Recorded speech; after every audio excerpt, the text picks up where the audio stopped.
자, 창세기 3장 6절 7절입니다. 시작. 여자가 그 나무를 본즉 먹음직도 하고 보암직도 하고 지혜롭게 할 만큼 탐스럽게 된 나무인지라. 여자가 그 실과를 따먹고 자기와 함께한 남편에게 주매 그도 먹은지라.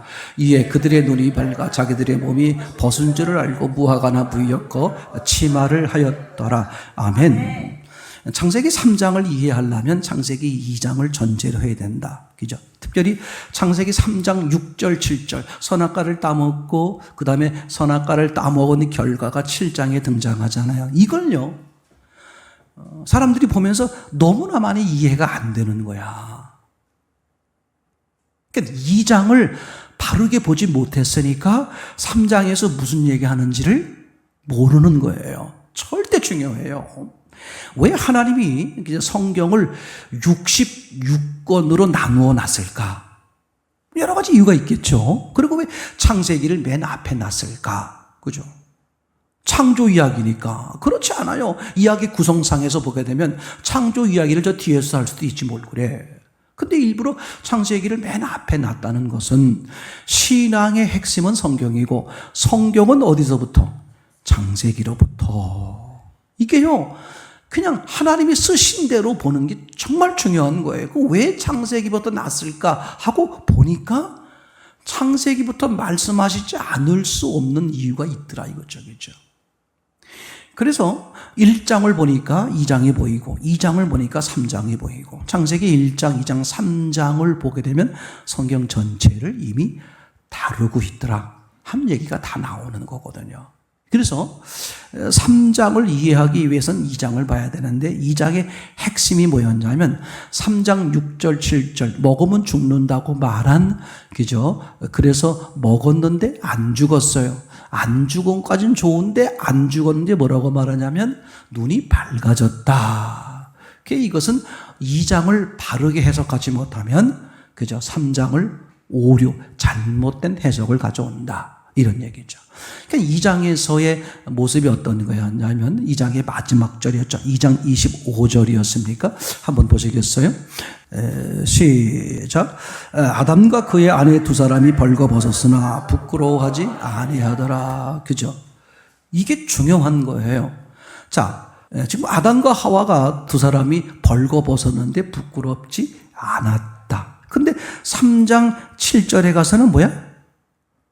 벌거벗은 것을 알게 되고 어땠다? 부끄러웠다. 그러면 앞에서 부끄럽지 않다는 게 무슨 뜻이었을까를 바로 알면 부끄럽다는 것은 그것의 반대 의미다. 근데 부끄러워진 시점이 언제다? 선악과를 먹었기 때문이다. 그럼 연관성이 되는 거잖아요. 부끄럽지 않았을 때는 벗었음에도 불구하고 부끄럽지 않았을 선악과를 아직 먹기 전이었었고 선악과를 먹고 나니까 부끄러워졌다는 거예요. 그렇죠? 근데 왜 부끄러웠을까? 벗은 게 보였다 그런 말이죠. 그럼 벗은 게 보이는 시점이 언제다? 선악과를 따먹었기 때문이다. 그때부터 사람들이 죄다, 죽은 자다 이렇게 말하는 거잖아요. 그러니까 선악과를 따먹었다는 것은 무슨 뜻이었습니까? 하나님을 떠났다, 등졌다 그런 말이죠. 맞습니까? 그죠? 분명히 뭐라고 그랬습니까? 하나님은 먹지 마라. 먹으면 반드시 죽는다. 근데 하와가 기억하는 하나님의 말씀은 뭐였어요? 혹시 죽을지도 모른다. 그러니까 하나님의 말씀과 하나님의 말씀을 기억하는 하와의 말이 같아야 달라요? 다르죠. 그럼 하나님 말씀이 말씀이라면 하나님 말씀과 다른 건 뭐예요? 이거 사단의 말이요? 이게 이단이요? 이게 다른 복음이죠. 아주 명쾌한 거예요. 이걸 자꾸 저 후반에 가서 다른 걸로 보지 말고 하나님 말씀과 다르면 어떻게 되는 거예요? 그건 하나님 말씀이 아니고 그건 사람의 말이요? 악한 영의 말이요. 맞습니까? 멸망의 말이고 다른 복음이고 이렇게 되는 거죠. 그러니까 지금 하와가 기억하는 하나님의 말씀은 먹지 말라, 만지지도 말라, 혹시 죽을지 모르니까 이미 하나님 말씀에서 벗어났단 말이에요. 그러면 신기해. 하나님 말씀에 벗어나면 무슨 말이 잘 들릴까? 남의 말이 잘 들리는 거야. 사람 똑같아요. 내가 진리에 딱 서 있으면 다른 말에. 그래서 그 사기당하시는 분들 보면 무슨 문제가 있는 거야? 자기가 진리에 딱 서 있지를 않기 때문에 그래. 얘기되겠습니까? 내가 이미 뭐해? 앞에 모순되는 것을 발견을 못하니까 모순에 넘어가는 거예요. 이건 성경만 바로 봐도, 처음만 바로 봐도 내가 진리에 딱 서 있으면 누가 무슨 이상한 말을 해도 어떻게 된다? 이 뭔가 모순이라는 것을 느껴요. 근데 내가 진리에 딱 서 있지 않으니까 이미 내 자체가 모순을 가지고 있어. 그러니까 모순은 어떻게? 자기 편이질 않은 거야. 이해되죠? 모순이 자기 편 같아. 그리고 진리를 배격하는 거잖아요. 원리가 얼마나 간단해요. 그러니까 하와는 하나님의 말씀을 다르게 기억하는 거죠. 그러면 이제 악한 영이 뭐 하겠어요? 늑달같이 달려드는 거야. 내가 진리 딱 서 있으면 악한 영이 한 3번쯤 건드려 봤다. 아유, 이놈은 안 되네 하고 어떻게? 도망가 버려. 대표적인 게 누구예요? 육신을 가지고 있는 인간의 모델로 예수님에게 보여줬잖아요. 예수님이 그죠, 공생애를 시작하시면서 그게 뭐 하나님의 아들로 사는 방법, 하나님으로 사는 삶의 방법을 예수님이 보여준 거야. 그래서 어떻게 성령에 이끌려서 광야에 갔고 무슨 일이 벌어졌습니까? 그죠? 사단의 시험이 있는데 예수님이 무엇으로 정리해 버렸어요? 기록되었을 때, 즉 진리에 딱 서 있으니까 악한 영이 아우, 저놈은 나보다 더 독한 놈이네 하고 떠나버리잖아. 다른 거 아무것도 없어요. 절대 다른 것으로 하려고 하는 어리석음 하면, 이게 처음부터 진리에 딱 서 있으면, 성경에 딱 서 있으면 흔들릴 이유가 아무것도 없는 거예요. 2단, 3단, 5단, 10단이 와도 그죠? 진리에 어긋났으면 그건 받아들일 수가 없는 거예요. 금방 알아보는 거예요. 그 바둑이나 장기 해석이 뭐예요? 고수일수록 뭐가 많다 그래? 수기죠. 몇 수를 앞서 본다 그러잖아요. 이건 어린 사람이나 초보자는 당장 뭐밖에 못 봐? 눈앞에 있는 것밖에 못 보는 거야. 근데 어른일수록 몇 수를 보잖아요. 그럼 신앙도 마찬가지예요. 그죠? 악한 영을 분별하는 방법. 몇 수 앞에 있으면 조짐이 보이는 거예요. 알아요. 그 깊은 사람들은 그게 보이는 거야. 왜 도사는 그런 거 보인다 그러잖아요. 그건 뭐 얘기인지 모르겠지만 성적이 그런 거예요. 진리에 딱 서 있으면 진리가 분명하면 분명할수록 어떻게 돼? 몇 수 앞이 보여. 다른 사람 입장에서는 아니 제자들 입장에서 예수님 도대체 왜 그러는 거예요? 제자들은 이해가 안 되는 거야. 근데 예수님 어떻게 돼? 다 보이니까 미리 뭐 할 수 있어요? 예방할 수 있고 피할 수 있고. 이게 얼마나 중요한 건지 몰라요. 시대를 분별한다는 게 그런 거예요. 여러분, 성경이 깊어지면 깊어질수록 어떻게 돼? 수가 보이는 거야. 멀리가 보이는 거예요. 그러니까 성경이 쉽게 말하면 진리에 바로 서 있지 않고 진리가 깊지 않은 분들은 도대체 이해가 안 되는 거야. 여러분, 죄송한 얘기인데 제가 초창기 때부터 계속해서 그저 드렸던 몇 가지의 그 진리적인 얘기 계속 하는 거잖아요. 그럼 그게 시간이 지나면 지날수록 저게 맞다. 맞아. 저거였어. 이런 거 그죠? 신앙이 깊어지면 깊어진다는 게 뭐냐? 몇 수, 몇십 수를 미리 볼 수 있는 거죠. 그죠? 파도라는 것도 마찬가지야. 눈앞에 큰 파도가 닥쳐서야 아이고 큰일 났다 이런 사람과 멀리서 바람 한 조각, 구름 한 조각의 모습만 봐도 이미 이건 어떻게 크게 신앙의, 그러니까 성경은 그런 점에서 예방책이지 처방책이 아니란 말이에요. 죽은 다음엔 해결점이 없어. 언제 해야 돼? 예방책이야, 예방책. 제 말 이해되겠죠? 이제 이런 점에서 우리가 분명하게 쓰는 게 얼마나 중요한지 모르겠죠. 자, 그래서 말씀드린 것처럼 2장에서 벗었는데도 부끄럽지 않았다. 그게 뭐냐, 그죠? 그러니까 벗은 거를 모른 거죠, 그죠? 그럼 벗은 것을 몰았다는 것은 둘 중에 하나예요. 갓난아이라서 모를 수 있죠.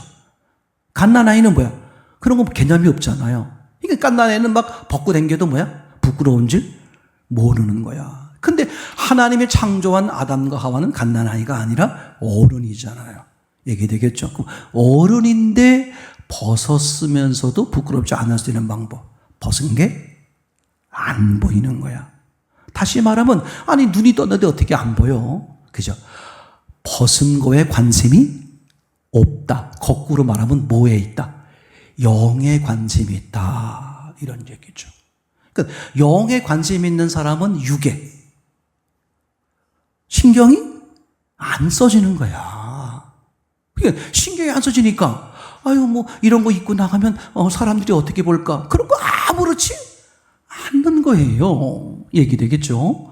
자, 그러면 그런 상태가 어떤 상태냐? 선악과를 먹기 전이니까 하나님과 함께 했을 때 얘기되겠죠? 영이 주도할 때. 그러면 이제 3장에서 선악과를 따먹었어요. 따먹었더니 어떻게 돼? 그죠? 부끄러운 건 두 번째고, 부끄러워지게 한 동기가 뭐야? 벗은 게 보였다 이거죠.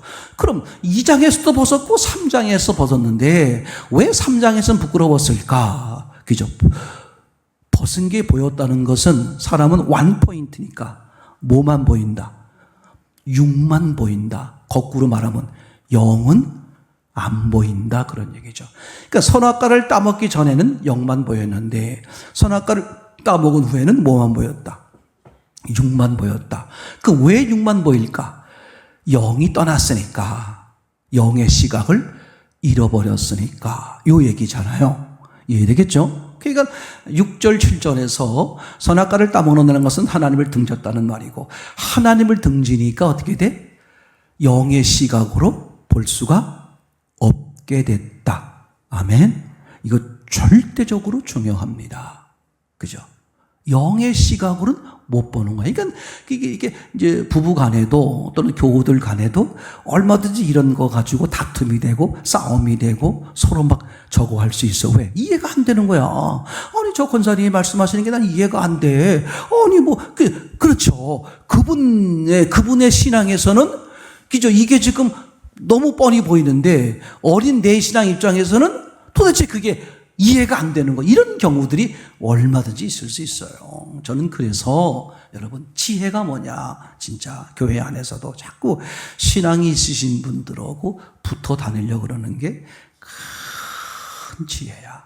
그게 삶에 조금 보탬되는 게 아니라 오늘 말씀처럼 그런 거잖아요. 하나님이 흙으로 지으신 이유, 그죠? 하나님이 계셔야만 흙이 진가를 발휘할 수 있도록 그게 되겠죠. 흙 자체로는 아무것도 아닌데 흙은 어떤 능력이 있다? 흡수 능력이 있다. 흡수. 그죠? 흙은 하나님을 받아들이면 상상 못할 일이 벌어진다. 이렇게 하나님이 흙을 지었다는 거잖아요. 그러니까 흙은 두 가지의 속성을 다 알아야 구원을 받을 수 있어요. 첫째는 첫 번째 흙. 그게 구약이죠. 그죠?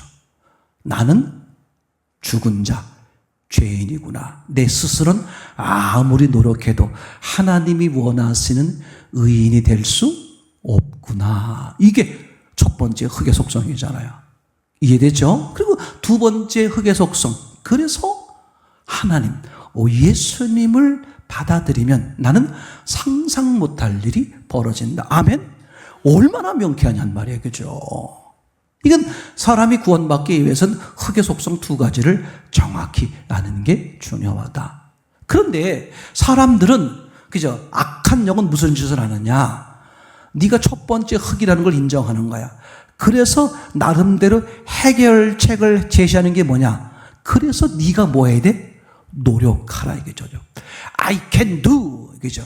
나는 할 수 있어. 이걸 외치게 만드는 거야. 나는 할 수 있어. 노력하게 만들고 막 그냥 애쓰게 만들고 그죠? 그래서 나름대로 뭔가 육이 전부인지 알다 보니까 육의 채움이 채워진단 말이에요. 봐라, 성공하지 않느냐? 근데 견딜 수 없는 본인도 알지 못했던 뭐야? 육이 채워짐으로써 나타나는 상상할 수 없는 뭐야? 영적, 정신적 공허함, 괴로움. 이거는 우스갯소리로 성공한 사람만 알 수 있는 거지. 부자만 알 수 있는 거야. 제 말 이해되겠죠? 와, 이걸 미리 보여주는 거잖아요. 그래서 우리는, 그죠? 미리 답을 줘야 돼요, 아이들한테도. 육을 아무리 노력하고 했어도 동물적 만족은 생길지 있지만 인간은 불가능하다. 인간에게 영이 있어서. 육이 채워지면 채워질수록 영의 뭐가? 불만족이 뛰쳐 올라온다. 아멘? 그래서 제가 처음부터 계속 말했잖아요. 육이 채워지면 인간에게 무슨 일이 벌어진다. 상상 못할 영적 무서움이 자기도 몰라. 내가 내 안에 이런 욕구가 있었어? 이런 짓을 다 해? 본인이 놀란다니까. 다른 사람이 놀라는 게 아니라 누가 놀래? 본인이 내가 이렇게 악했어? 근데 그게 육이 없거나 육의 만족이 안 됐을 때는 잘 몰라요. 왜? 육이 우선이기 때문에 육의 초점이 간단 말이에요. 육의 욕구의 초점에 가서 다른 게 안 보이는데 육의 만족이 쌓이다 보면 무슨 일이 벌어져? 상상도 못했던 영의 불만족스러움이 밀려오는데 본인도 감당 못해. 그러니까 정신적 문제나, 그죠? 처참한 최후를 스스로 선택할 수밖에 없는 그런 지경에 처하는 경우가 얼마나 많은지 몰라요.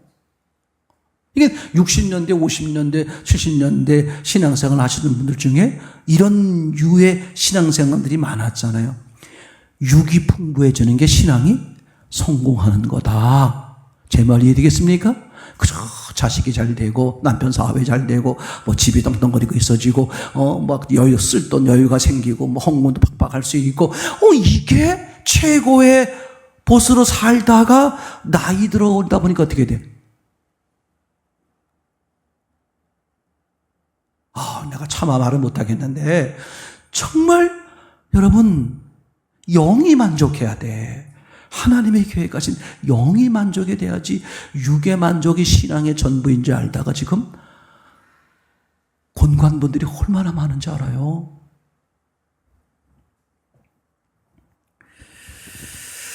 자, 이제 그러면 하나님이 심판하시는 심판 기준은 육이 아니라 뭐다?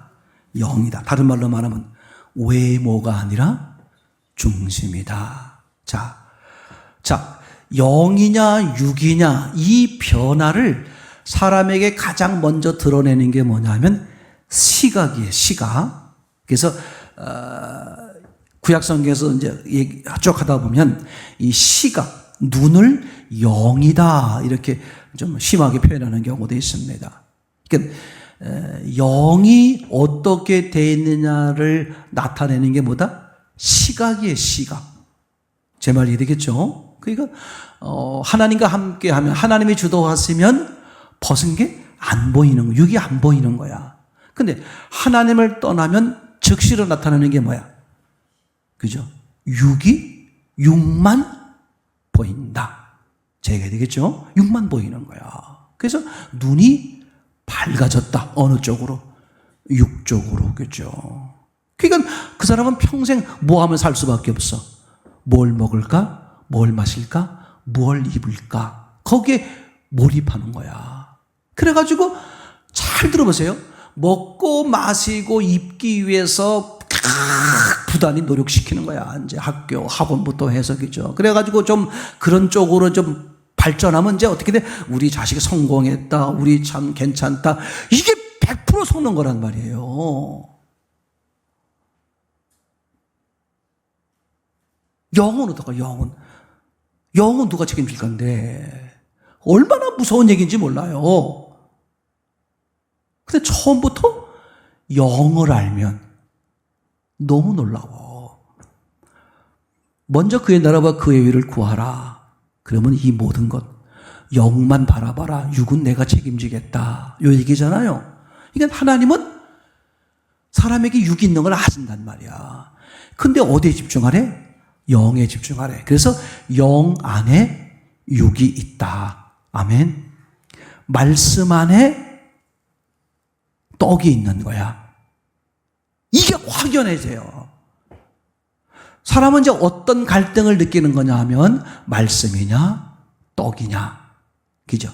또는 육이냐 영이냐, 이 갈림길에 설 때가 있겠다 없겠다? 있는 거야. 그러니까 여러 가지 상황이, 세상이나 상황이나 이런 것들 조건이 힘들어지고 어려워지게 되면 그런 갈등에 더 많이 노출돼요.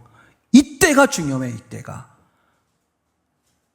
이게 하나님이 그 사람을 신앙을 더 돈독히 만들어가는 기회가 되기도 하고, 사람이 한순간에 신앙을 떠나 나락으로 빠져들기, 그 사람이 교회는 다녀요. 근데 이제 거기서의 선택에 의해서 신앙생활을 하는데 자기의 속에서 영의 기쁨, 이런 못 누려. 제가 농담 아닙니다, 여러분. 그러니까 지금같이 이렇게 어둡게 보여지는 세상에서 내가 오히려 더 뭘 볼 거냐. 정말 중요합니다. 그래서 말씀드린 것처럼, 그죠? 심판의 기준은 외모 시각이냐, 중심 시각이냐. 잘 보여지는 장면이 마태복음 23장입니까? 그죠? 제자들이 뭘 가리켰어요? 성전의 건물. 누가? 제자들이. 이게 아주 우리에게 강력히 말하네. 세상 사람이 이런 거라면 이해가 돼. 누가? 영을 봐야 될 사람들이 지금 뭘 보고 기뻐한다? 육을 보고 기뻐한다 그러잖아요. 중심을 봐야 할 사람들이 중심이 아니라 외모를 보고 기뻐하고 있다. 그래서 요걸 기점으로 예수님이 하신 말씀이 뭐였어요? 뭐가 온다? 종말 심판이 온다. 그럼 종말은 무엇 때문에 오는 거다? 인본. 잘 보세요. 인본이라는 게 뭐예요? 참 이게 무서운 말이야. 신본이라는 것은 하나님만 보는 거잖아. 인본은 하나님과 사람을 섞는 거죠. 사람만 있는 게 아니야. 본인이 사람만 따르는 게 아니라 뭘 따른다고? 나는 하나님을 따라. 하나님이 내 삶의 전부야 하면서 어떻게 하는 거야? 육의 시각을 썩는 거야. 그게 누구였어요? 하와였지. 하나님 말씀과 완전히 다른 게 아니었어요. 하나님 말씀이라고 하면서 뭐야? 자기 생각을 집어넣는 거잖아요. 이걸 뭐라고 그래? 인본. 이제 그런 걸 이제 남녀 관계로 말하면 이렇게 말해요. 하나님이 가장 싫어하는 관계가 뭐다? 간음이야, 간음. 간음이라는 게 뭐야? 배우자가 있는데 다른 사람 쳐다보는 거잖아요. 하나님은 섬긴다고 하면서 다른 신을 겸하는 거야. 가장 못 견디는 게 뭐야? 그거란 말이에요.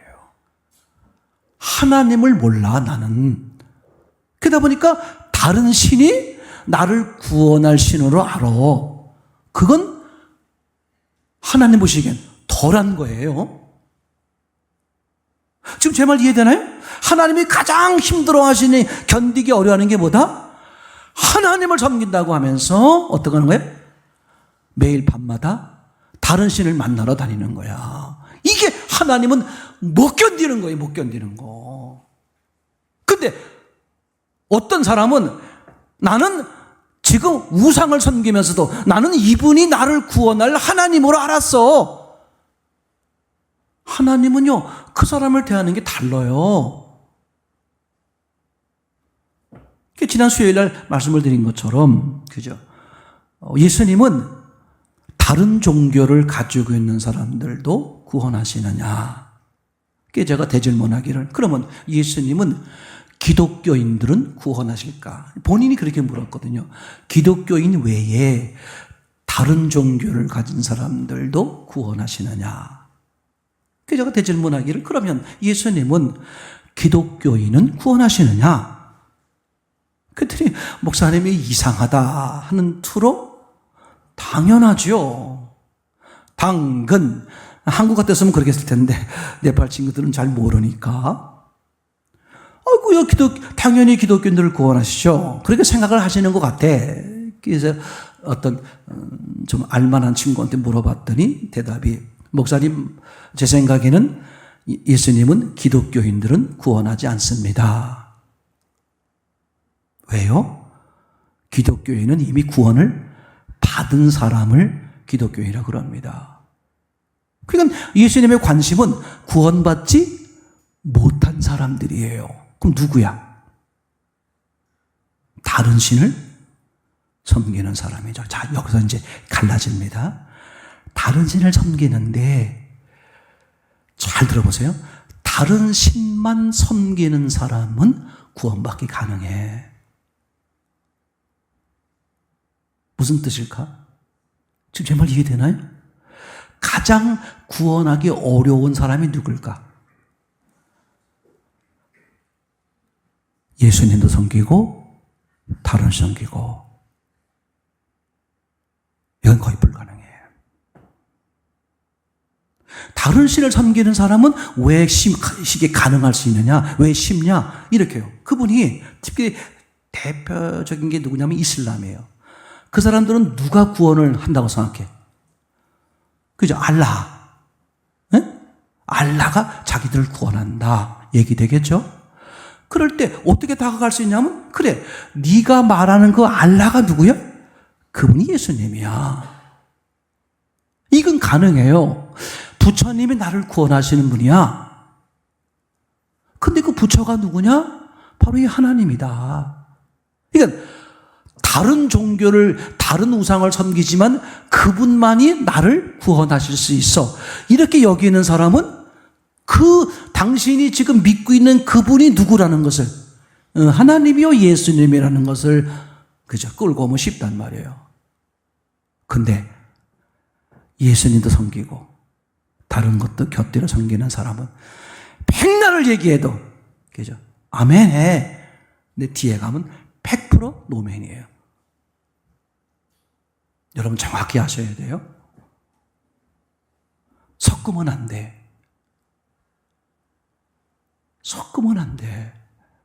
하나님이 섞는 사람을 가장 못 견뎌 하세요. 그래서 뭐라 그랬어요? 덮든지 차든지. 이걸 제 표현으로 말하면 다른 뜻도 있지만 제 표현으로 말하면 난 예수님만 있으면 돼요. 이러든지 아니면 아니 나는 부처님만 있으면 돼요. 이거 있잖아요. 이거.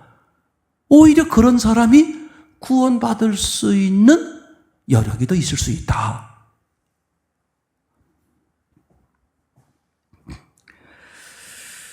누가복음 24장 16절 예수님이 뭐 하셨어요? 부활하셔서 실망하고 내려가는 제자들을 만나서 이제 길에서 뭐 합니까? 서로 주고받잖아요. 그럼 그분이 누구야? 부활하신 예수님이죠. 근데 제자들이 어떻게 됐어요? 못 알아보는 거야. 왜? 성경에 뭐라고 써있죠? 눈이 가리워져서. 그러니까 신앙은 뭐다? 눈의 문제야. 눈이 떠지냐 가려지느냐. 그러니까 진짜 예수님 만나면 뭐가 변한다? 시각이 변해. 시각이 변한다니까. 내가 시각을 변해야지. 이거 아닙니다. 내가 예수 믿으니까 이제 담대해야지. 내가 예수 믿으니까 용서해야지. 내가 예수 믿으니까 사랑해야지. 내가 예수 믿으니까 이제 뭐 해야지. 아니야. 그렇지 않아요.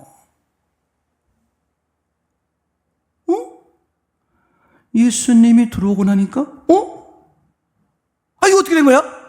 이런 거거든요. 왜 미워하는 마음이 사라지는 거지?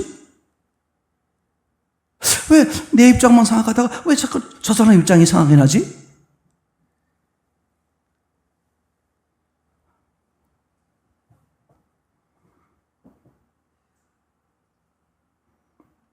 그 31절에 보면 그죠? 성찬식이라고 그러죠. 성찬식으로 표현할 수 있죠. 성찬식을 하고 나니까 뭐가 변했다? 저희 눈이 밝아져서. 그죠? 사람은 원포인트야. 내가 주인이면 육의 시각으로 보는 것이고 예수님이 주인이면 영의 시각으로 보는 거죠. 근데 신앙이 뜨뜻미지근하거나 확실하지 않으면 어떻게 돼? 깜빡이 영의 시각, 영의 시각. 안경 쓰신 분들은, 주요. 안경 쓰신 분들은 의심의 여지가 있어. 그죠?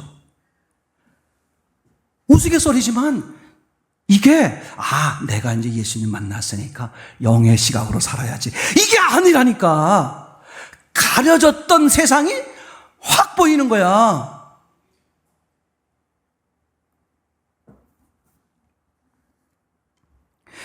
창세기 9장에 보면 노아의 세 아들이 등장하죠. 함과 셈과 야벳. 그죠? 함, 셈, 야벳. 그럼 차이점이 뭐예요? 이걸 이제 여전히 해석해 가는 여러 가지 많은 문제를 가지고 있습니다만, 제가 보는 관점에서는 함, 셋, 야벳의 차이점이 뭐냐? 다른 거 아무것도 없어요. 함은 어땠다? 벗은 게 보였다 이거지. 뭐가 보였다고? 잘못이 뭐야? 벗은 게 보이는 거야. 벗은 게 보이는 것으로 끝나면 반드시 지옥이에요. 그 얘기 해주시는 거야, 그 얘기. 그럼 벗은 게 보였다는 그 원천적인 문제가 뭐였어? 하와가 선악과를 따먹었을 때 아담과 하와가 뭐가 보였다? 벗은 게 보였고 그것이 전부인 줄 알아. 온 시간과 정열을 불태우는 거야. 어디에? 육을 위해. 얼마나 인생이 간단해요.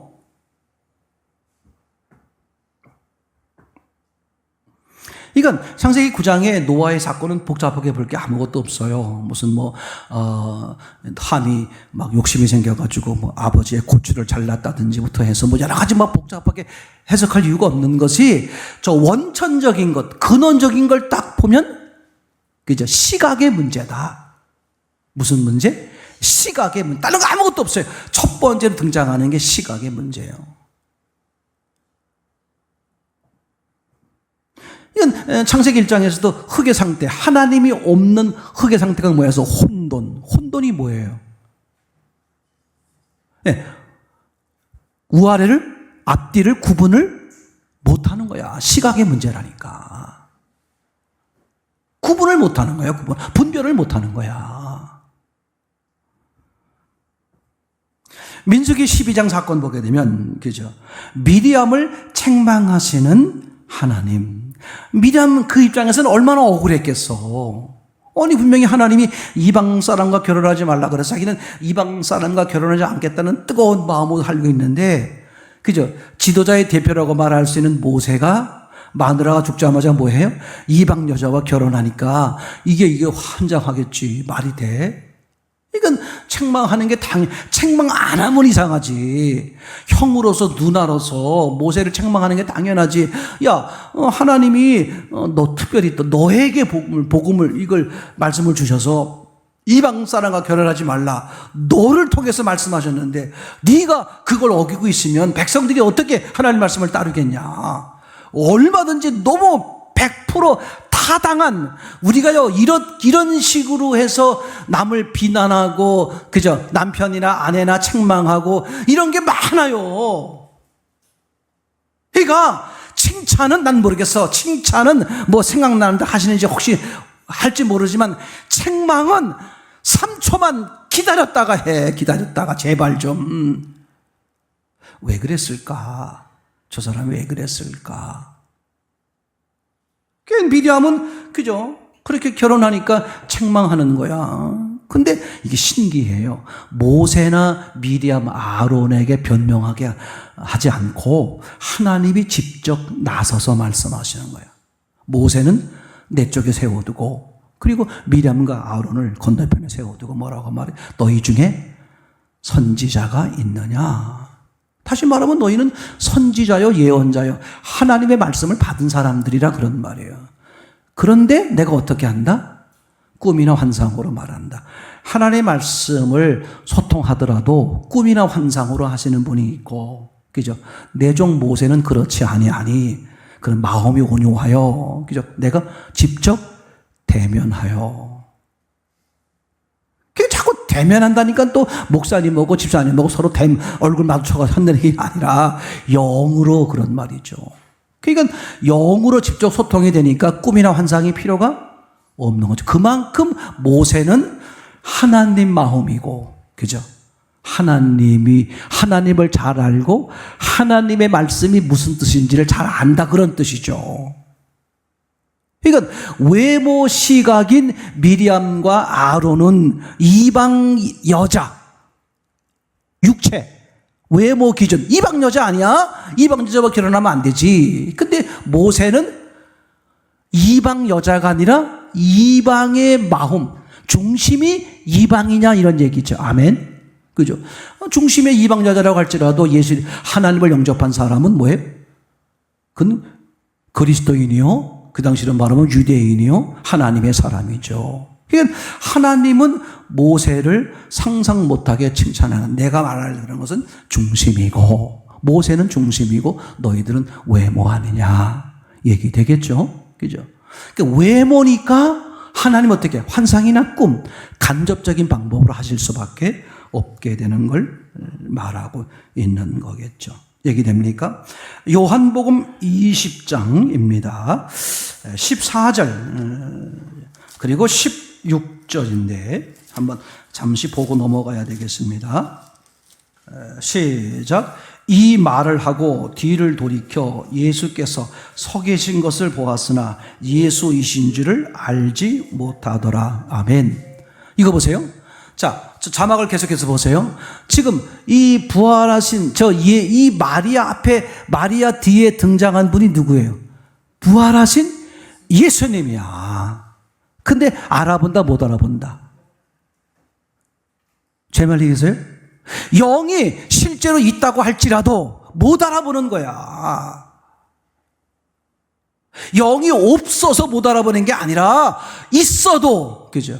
주의 말씀이, 영의 말씀이 내 앞에 있어도 내가 못 알아보는 거라고. 왜? 눈이 가려져서요. 그죠? 그런데 너무 놀라운 사실이 16절이죠. 어떻게 이 마리아가 알게 됐을까? 시작. 예수께서 마리아야 하시거늘 마리아가 돌이켜 히브리 말로 라보니 하니 이는 선생님이라. 그죠? 예수님이 뭘 불렀다고요? 마리아야. 그러니까 이름 부르는 게 뭐가 중요해? 이런 거죠. 이름을 불렀다는 것은 예수님의 상대를 안다는 뜻이죠. 그러니까 이름을 불렀다는 것은 인격적 관계가 이루어진다. 그래서 부모가 자식의 이름을 짓는 의미가 그런 의미란 말이에요. 그죠? 다른 부모가 짓는 게 아니야. 내 부모가, 너는 내 자식이야, 내 몸이야, 너는 나야, 나와 인격적 사랑의 관계에 있다는 의미가 이름을 부르는 거잖아요. 그죠? 그러니까 다시 말하면 이것은 예수님이, 성령이 인격적으로 역사했다, 그런 뜻이잖아요. 그러니까 성령이 역사하니까 마리아가 부활하신 예수를 알아보더라. 그러니까 영의 세계가 없어서 못 알아보는 게 아니라 성령의 조명하심이 없기 때문에, 성령의 역사를 받지 못했기 때문에 영의 세계를 못 알아보는 거죠. 맞습니까? 그러면 영의 세계, 영의 조명하심을 받을 수 있는 길이 뭐냐? 이거예요. 육으로는, 육의 시각으로는 불가능하다 하고, 육의 시각을 뭐 하려는 거야? 부인하려고 하는 거. 그게 창세기 9장에, 그죠? 함의, 아버지가 벗었다는 함의 이야기를 듣고 셈과 야벳이 어떻게 온다? 뒷걸음. 육의 시각으로 안 보겠다. 육의 시각을 부인한다. 그런 표현이잖아요. 그게 사는 길이야. 우리가 할 수 있는 길이 뭐라고? 육의 시각을 부인하려고. 이게 자기 부인이야. 자기 부인이 뭐야? 날 힘쓰지 말라는 뜻이 아니라 육의 시각을 뭐 하는 거다? 부인하고. 영의 시각. 그래서 하나님이 버리려면, 네, 알았어요, 버릴게요. 버리는 거야. 그리고 하나님이 따라와. 그럼 어떻게 하는 거야? 죽을 똥을 쌓고 온 밤 다해. 뭐 하는 거예요? 따라가는 거. 따라가는 게 뭐야? 자기 부인이야. 자기 부인을 잘못 이해하면 뭐만 생각할 수 있어? 소극적인 거. 아무것도 안 하는 거. 얘기했죠. 그러니까 아무것도 안 한다는 게 이렇게가 아니라 힘을 빼는 거다 그랬죠. 요한복음 3장에 바람이 불면 성령이 역사하면 갈대가 흔들리듯이. 그죠? 바람이 이끄는 대로. 맞습니까? 그럼 성령이 강하게 역사하면 온몸 다해 강하게 충성하는 거야. 이게 자기 부인이라고. 사람들이 듣기 좋은 것만 듣는다고 자기 입은 그러니까 아싸 나는 아무것도 안 해도 돼. 예수님이 알아서 한다. 하여튼 그죠? 우리가 그런 쪽으로 많이 이용을 해. 목숨 걸고 어떻게? 주께서 하라 하시니 그게 자기 부인이라니까.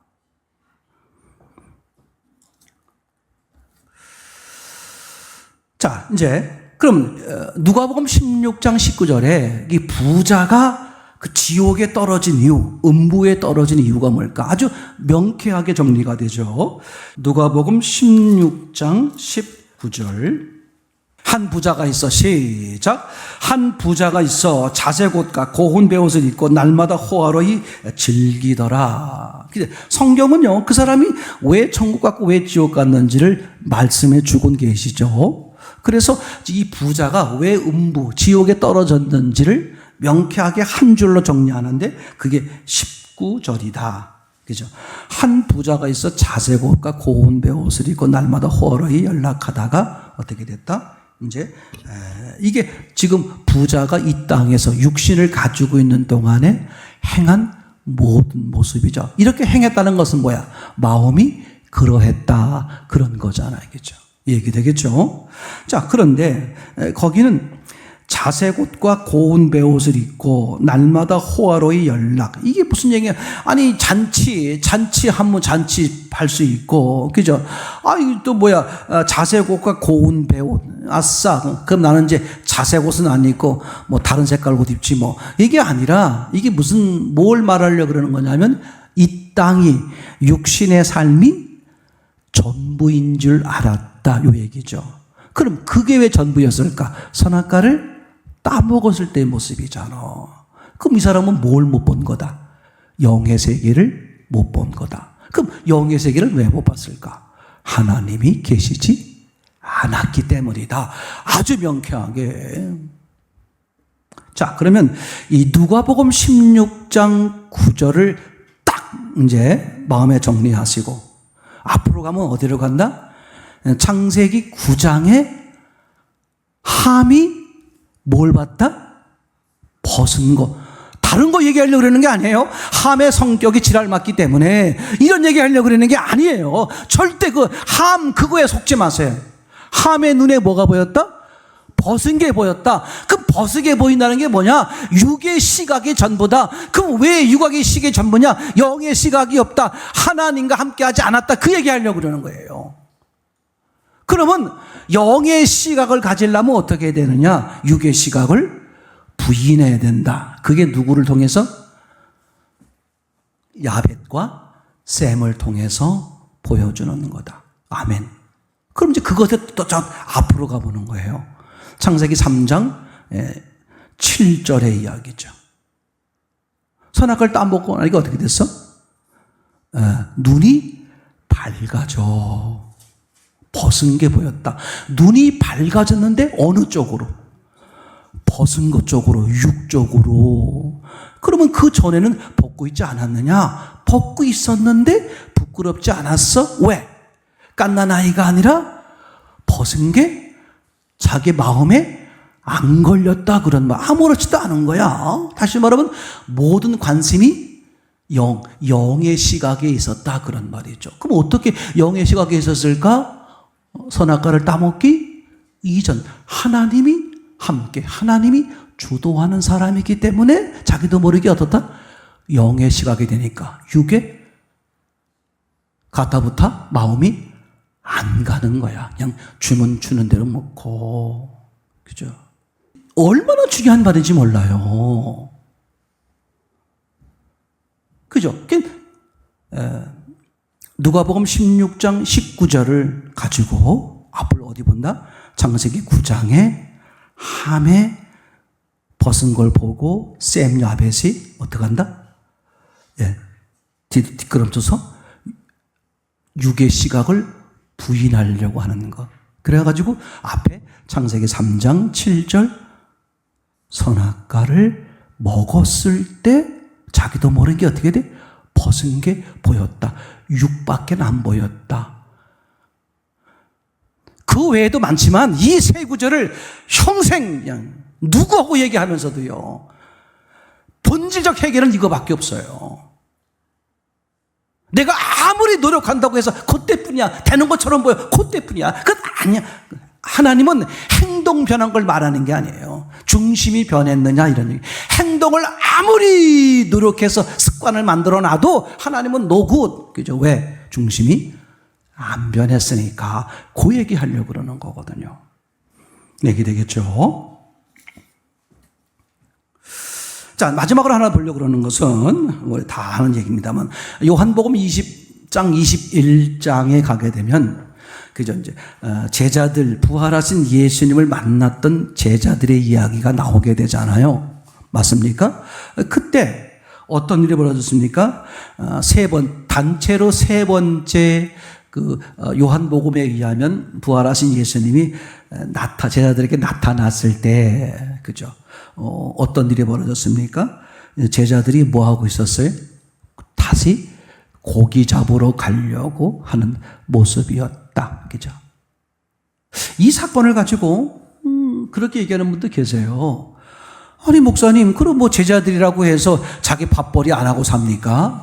그죠? 사도 바울도 자기 직업이 있었다 그랬는데, 아니, 전도만 어떻게 전도만 해요? 잠도 자야 되고 또 어떻게 돈도 있어야 뭘 하고, 그러니까 당연히 돈도 벌어야죠.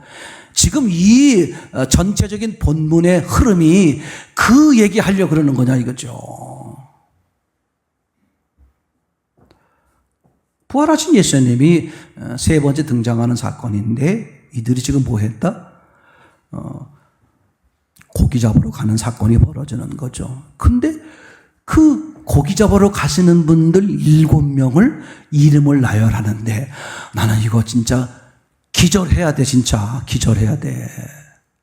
왜 기절하나 몰라. 너무나 믿음도 좋으셔서 이 목사님 이거 당연한 거 아니에요? 이런 건지 아니면 저게 도대체 뭔 말이야. 뭐 제자들이 고백했던 말든 무슨 상관이야. 지금 그래가지고 뭐가 멍 때려서 계시는 건지 모르겠는데 아니 다시 고기 잡으러 가는 그 7명의 제자들 속에 3명의 이름을 거론하는데 너무 이상하다 그랬어요. 평소에 예수님이 즐겨 사용하시는 기록 방법이 아니었단 말이에요. 12제자를 이렇게 다 나열하거나 아니면 그 중에서 3명을 나열하거나 그렇게 하죠. 근데 3명을 나열할 때 보면 항상 누구였어요? 베드로, 야고보, 요한. 때로는 베드로, 요한, 야고보. 그러니까 베드로, 야고보, 요한이 3사람을 늘 거론했어요. 근데 이상하게도 요한복음 21장에서는 예수님이 한 번도 묶어서 사용해 본 적이 없는 지금 이 3사람 베드로, 도마, 나다나엘. 왜 이 3사람 이름을 거론했을까? 아마 평소에 예수님이 주로 앞장세웠던 베드로, 야고보, 요한이 없었기 때문에 이 도마, 나다나엘을 앞장세웠다라고 볼 수 있는데 분명히 뭐야? 야고보, 요한이 있다 없다 이 자리에? 있어. 있는데 있다? 내가 얘네들이 없었기 때문에 안 한 게 아니라 얘네들이 있는데도 내가 일부러 얘네들을 감춰놓고 베드로, 도마, 나다나엘 이렇게 기록한 거야. 저는 그게 들려요.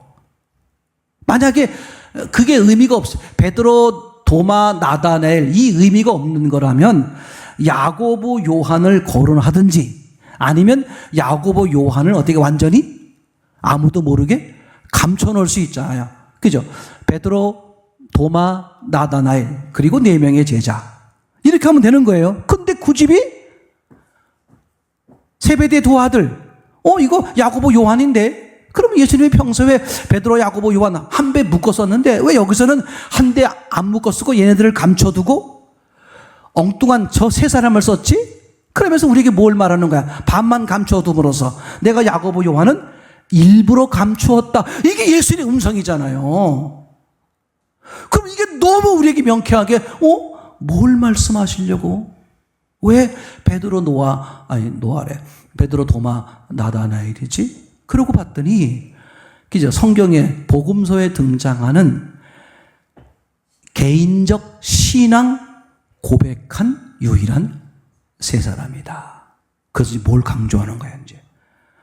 아니 신앙 고백까지 한 이들이 왜 고기 잡으러 갔을까? 그러면 서두에 핀트가 어긋나게 상하겠던 뭐는 사라지게 돼 있어. 아니 전도하는 사람도 뭐 해야 돼? 직업이 있어가지고 먹고 살아야지. 그 얘기는 이제 사라져버리지. 그러면 왜 요 세 사람을 묶었을까? 지금 말씀드린 것처럼 유일하게, 이 외에도 없어. 신기해. 신앙 고백한 유일한 세 사람이야. 그럼 신앙 고백한다는 건 무슨 뜻이에요? 이렇게 믿음이 있다는 얘기잖아. 근데 이들도 뭐 했다? 고기 잡으러 갔다. 그 얘기 하려고 그러는 거잖아. 그죠? 그럼 도대체 왜 이들은 하나님, 예수님이 말씀한 대로 사람을 잡으러, 사람을 낚으러 가야 되는데 사람을 낚으러 가지 않고 고기, 다시 한번 육을 취하러 갔을까? 뭘 취해야 되는데? 영을 위해 살아야 되는데 왜 육을 위해 살게 됐을까? 그 앞에도 써 있잖아요.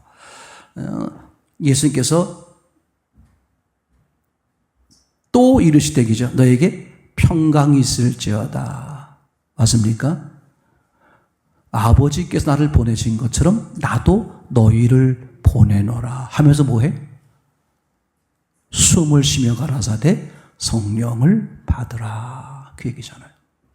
그러니까 당연히 예수님이 부활하셔서까지 말씀하셨으니 어떻게 해야 돼? 그죠? 영을 위해 살아야 되는데 사람을 낚으러 가야 되는데 고기를 낚으러, 육을 낚으러 간단 말이야. 그 뭐가 문제가 있다? 성령을 받지 못했다. 그 얘기죠. 그래서 도마와 나다나엘 같은 경우는 예수님이 그 현장에서 얘기하잖아요. 그죠?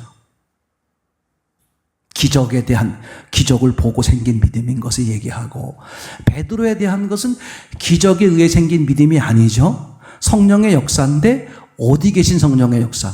하늘에 계신 성령의 역사. 그러니까 성경이 말하려고 하는 게 뭐예요? 네 심령 속에 계신 성령의 역사. 그래서 그 다음 장에, 사도행전 2장에 성령이 네 안에 들어오시는 것으로 설명하잖아요. 와, 진짜 얼마나 완벽해. 그래서 초점은 뭐다? 성령 침례. 그럼 이걸 또 저 앞으로 가보세요. 근본이 뭐야? 하나님을 떠난 거였잖아. 창세기 2장 7절 성령이 내주하는 거. 이거밖에 없어. 성령이 함께 했냐? 안 했냐? 하나님이 함께 하셨냐? 안 했냐? 그러니까 오죽하면 이 땅에 찾아오신 예수님의 이름을 뭐라 그랬어? 임마누엘. 나와 함께 하신다. 성경이 확연하게 보여주잖아요. 확연하게. 더 이상 변명하지, 엉뚱한 대로 못 빠지도록.